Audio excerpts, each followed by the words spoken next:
बलूचिस्तान में बीएलए का non stop attack जारी है। पाकिस्तानी सैन्य काफिले पर ड्रोन से हमला किया गया है। ड्रोन के जरिए सैन्य वाहन पर गिराए गए ग्रेनेड हमले में 9 पाकिस्तानी सैन्य वाहन एक साथ तबाह कर दिए गए। ये देखिए तस्वीरें।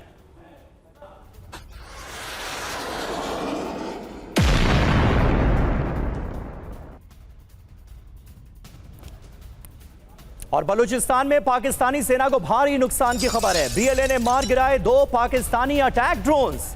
एंटी एयरक्राफ्ट गन से ड्रोन्स को बनाया गया है निशाना। यह देखिए, बलूचिस्तान में अब तक 362 पाकिस्तानी सैनिकों की मौत हुई है। यह बीएलए ने दावा कर दिया है, यानी भारी संख्या में पाकिस्तान की सेना के जवान बलूचिस्तान में मारे जा रहे हैं। और वहीं क्वेटा पाटिक में बीएलए का हाईवे पर कब्जा हो गया है। पाकिस्तानी सैन्य वाहनों को आग के हवाले कर दिया गया।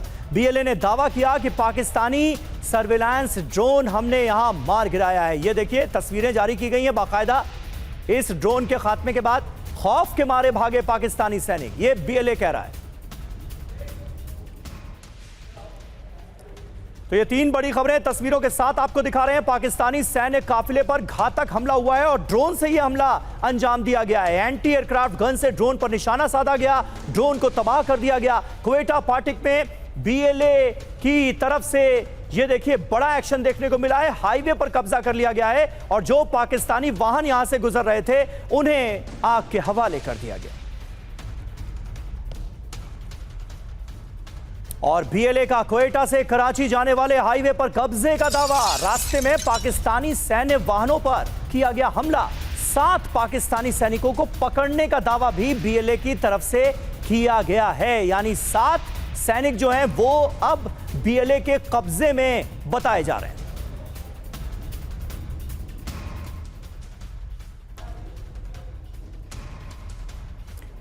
और हमारे साथ दीपक वोरा साहब भी मौजूद हैं। वोरा साहब, इस बार मामला कुछ अलग नजर आ रहा है।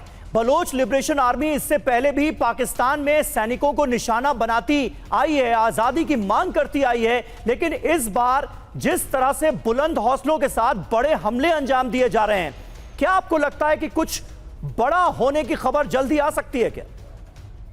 आपने बिल्कुल सही फरमाया बेटा कि इस बार जो है लड़ाई बहुत जबरदस्त हो रही है। पहले क्या था, बलूच की समस्या कि उनकी जनसंख्या, उनकी पॉपुलेशन बहुत कम थी। इलाका तो बहुत बड़ा है, 40-45% पाकिस्तान का टोटल इलाका, बिल्कुल, लेकिन लोग बहुत कम थे। अब उन्होंने टाई अप कर लिया टीटीपी के साथ, और मैंने ये सुना है कि इस्लामिक स्टेट जो खोरासान प्रोविंस का, उसके साथ भी इनके अपने एजेंडा अलग अलग हैं, लेकिन मिलते भी हैं, क्योंकि इन तीनों का एक ही दुश्मन है, वो है पाकिस्तानी एस्टैब्लिशमेंट।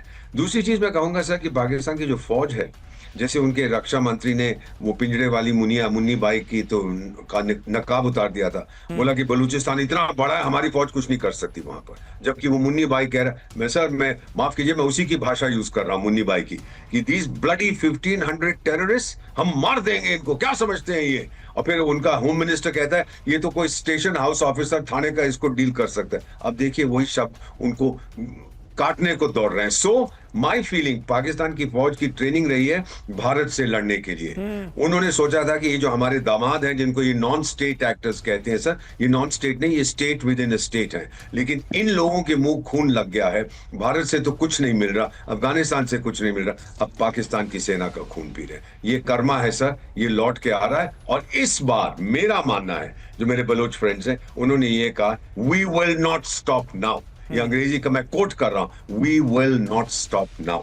अब इसका मतलब क्या है आप खुद समझ जाइएगा सर। सही बात आप कह रहे हैं सर, कर्मा लौट कर आ रहा है और इन बलोच लोगों के साथ क्या जुल्मो सितम किया है इसी पाकिस्तान की सेना ने,